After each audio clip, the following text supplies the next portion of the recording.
Greetings to you, greetings to the viewers of EWN, social media spaces and so forth. We are here to open a case against Dudula Operation and its leader, Zandile Dudula, following the untimely death of a 1-year-old. First of all, it's Operation Dudula, not Dudula Operation, but we digress. Old child by the name of Praise Banda. May his soul rest in peace.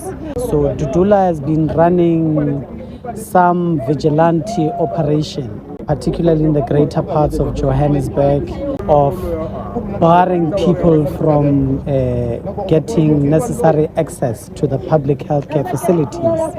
They've taken it upon their responsibility to stop those that they refer to as undocumented citizens of this country from having access. Undocumented citizens of this country from having access.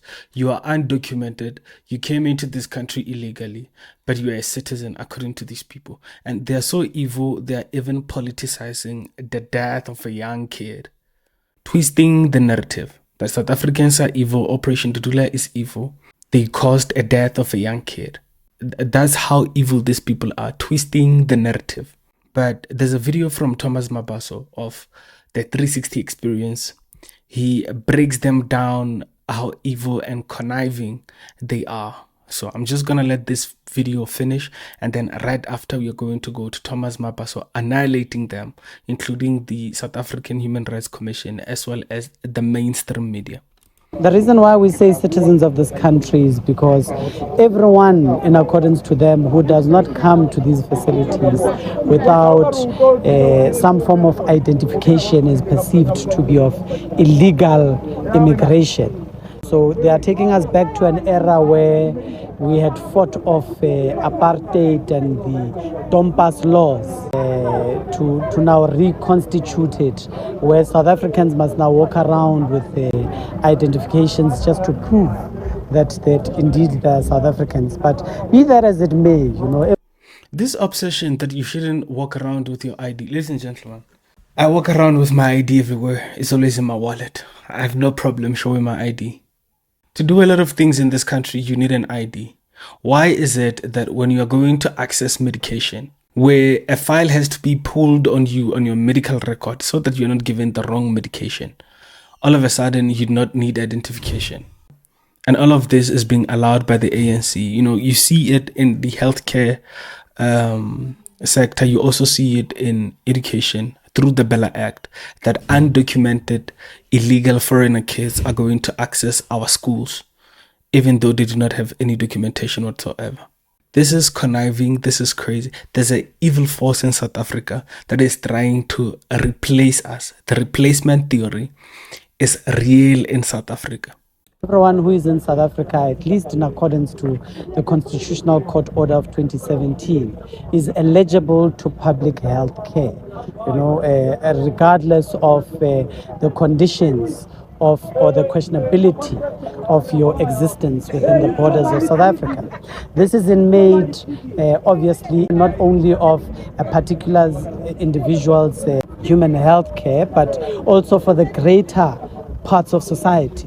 You'd understand that if someone would have to be suffering from malaria, as an example, and they are not given the necessary health care in South Africa, it can easily spread to multitudes and multitudes of...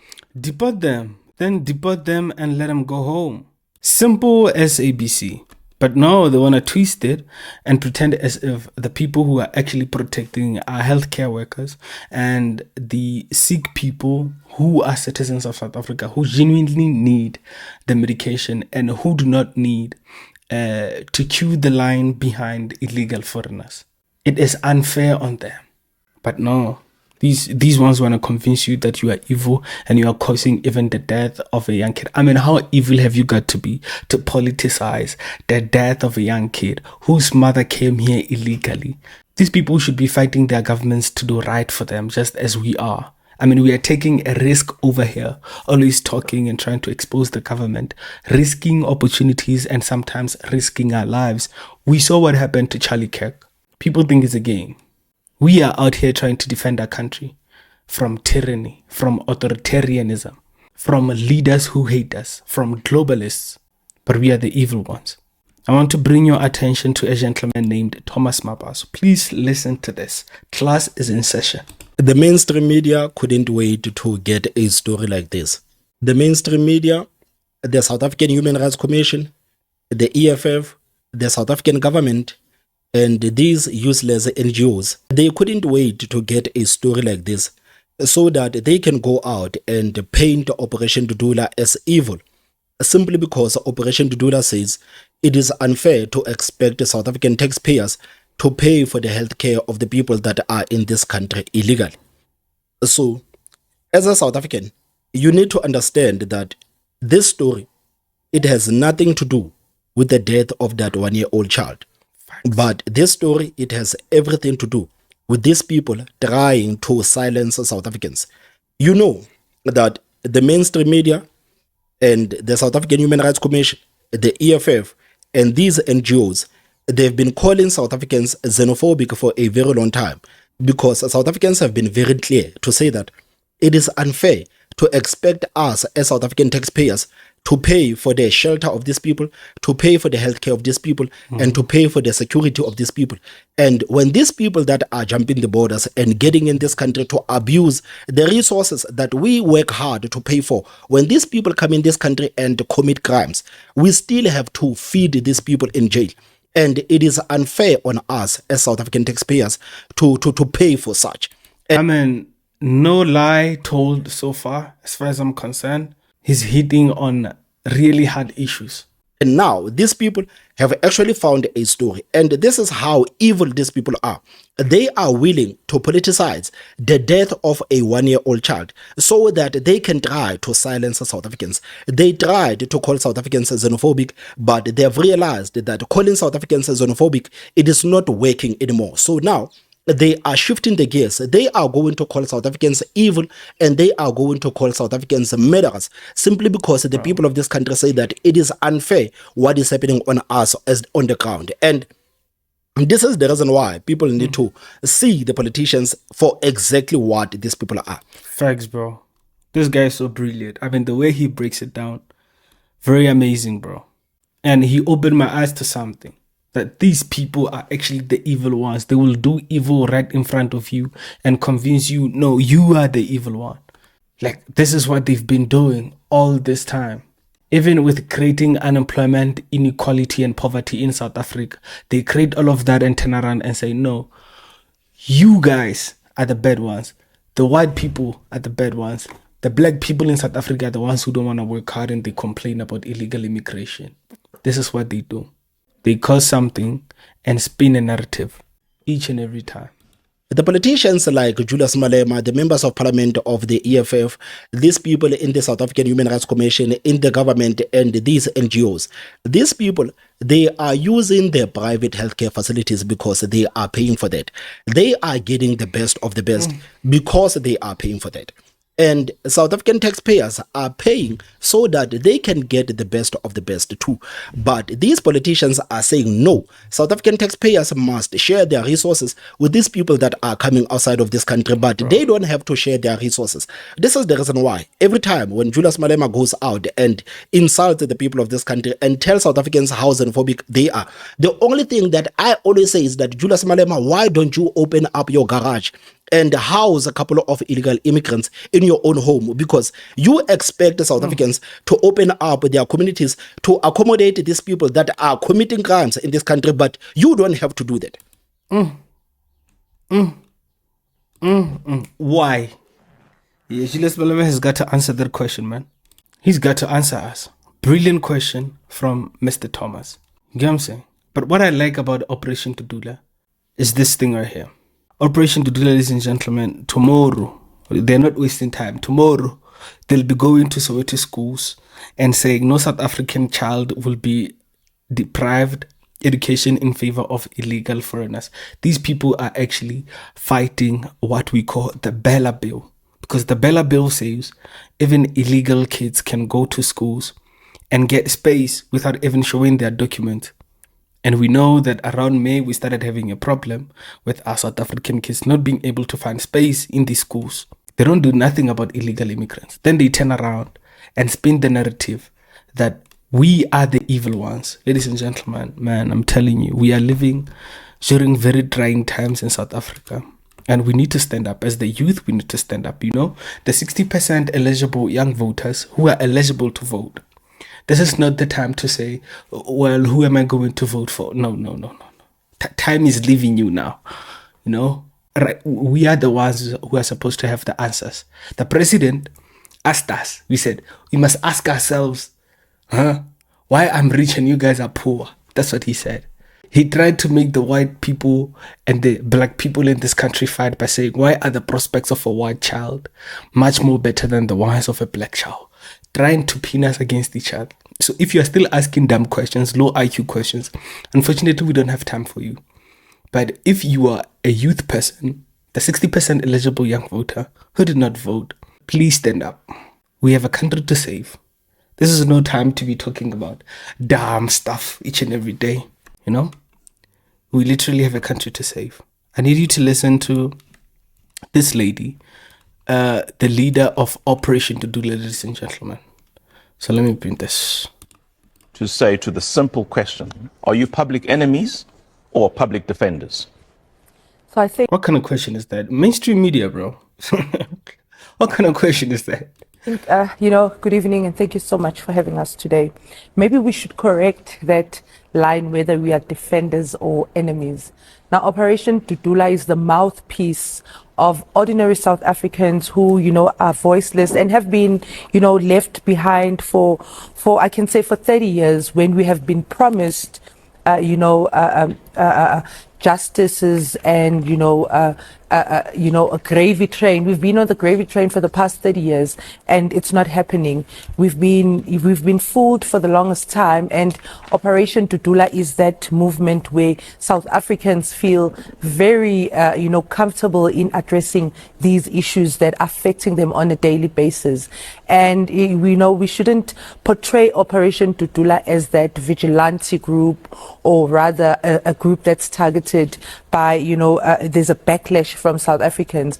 If you look on social media platforms, I mean, we have most South Africans who are actually quite happy with the work that we are doing as Operation Dudula, because they can see the difference. In the past 5 years of its inception, we have been raising issues that no political party wants to talk about. And the burning issue, which is the immigration issues, Operation Dudula is the only political party that takes the government head on.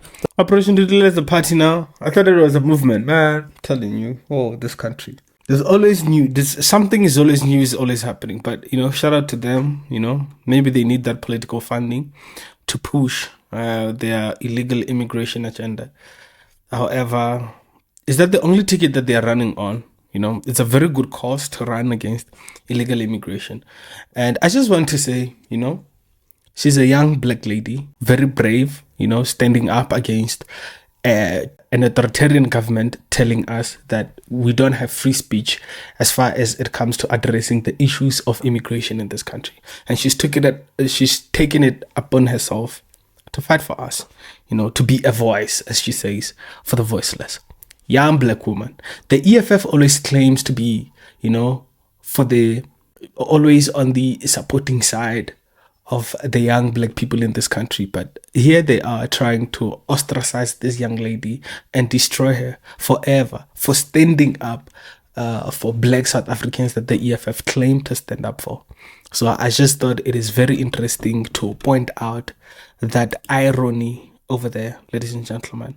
And when she says that there are calls in this country amongst some people in our society, especially the elite who see Operation Dudula as a vigilante group, she actually points to a video that was done by Ramaphosa. Ramaphosa has been caught on record to say Operation Dudula is a vigilante group and it must be dealt with. And here's the clip. Who are setting up the organization saying, Bo Dudula, Bo Mangmang, Rere, that is contravening the law. We cannot allow a situation where we are going to get people who will embark on vigilantism to deal with a problem, a social problem. But when you are not dealing with it, I mean, you are supposed to be the one dealing with it, Ramaphosa. You're supposed to be the one actually dealing with the problem of immigration, but you're not doing nothing about it. You are saying we must take care of these people and we must keep our mouths shut. You even signed the South African Human Rights Commission to target South Africans that speak against illegal immigration and us being coerced to give our resources, time and money to illegal foreigners who add nothing to our country. You know, I find that quite bizarre.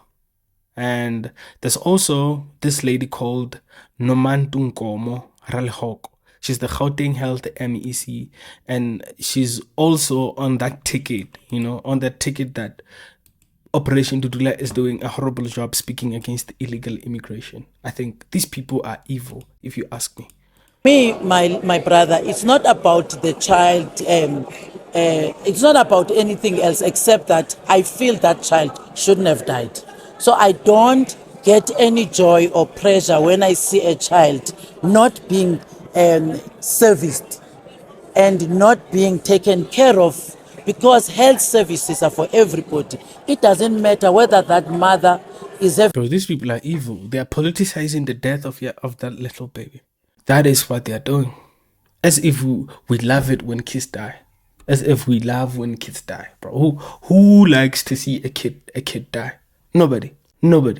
We are merely saying these people should go fight for their resources in their own countries and stop coming here and harassing us and destroying our countries and overburdening our healthcare system, our education system, expecting us to take care of them, giving them free housing, giving them free everything, even when their first act of entering our country is literally breaking the law. A child who is a Malawian, but that child is a child that doesn't deserve to die. So no life must not be attended to by us as public health specialists and as public health institutions. Anyone that comes to our institutions not well, that person must be serviced. The other things we must talk about them later, but children must be serviced, mothers. For how long? You guys are not doing nothing with it.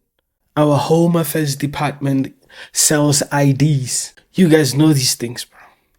You are not doing nothing about them. Our borders are porous. These people are harassing us in our communities. They are selling illegal goods, poisonous goods that are killing our kids. You are not doing nothing about it. Finally, when somebody does something about it, they are the evil one. Now you are going to put murder on them. How about 86 murders in South Africa a day? We are putting those on you. How about those? See, now we are bad people for comparing murder. Okay, now. Okay. Including those that are sick must be serviced. Then other things we can speak about them later. For me, I feel bad about it. And maybe just a quick word on those people blocking access to public health institutions. Just a quick word on that. I just say to all those that are blocking access to the institutions, can they think about their children that are going to die like this one that the journalist blackmail now. Bro, these people are evil. It's conniving. Now she's on to emotional blackmail. Oh, Lord. Oh, Lord. And I'm surprised, I'm shocked that there's black people who fall for things like this. I'm not going to finish that whole video. This lady just annoys the balls out of me. Who votes for these types of people, man? What level of stupid have you got to be to listen to these people talk about how evil you are for not standing up for your country and not standing up for your money, your time and your hard work? Oh, man. What kind of a person have you got to be to vote for EFF and the ANC? Really, it boggles my very sophisticated, high IQ, black mind. Boggles me, man. I'm not able to. My faculties of reason are incapable to fathom the storm of this stupidity. I'm telling you right now. Oh, Lord. Oh, Lord. 2026, ladies and gentlemen. Do the right thing. 2029, go to the polls and vote. The youth, our country is burning. We should be out there voting, bro. Let us stop asking dumb questions. And for that reason, hit that sub button, hit that like button, open your notifications so that you are notified every time you upload a new video. Donate to the channel, and alternatively give a super thanks or become a member of this wonderful growing channel, because this movement is my movement and your movement. Without you, I am not there. And let us pull this thing through together. We are looking to go up until 2029 and pull a whole group of young people. So hit those subs. We the people see the truth. I'm out of here.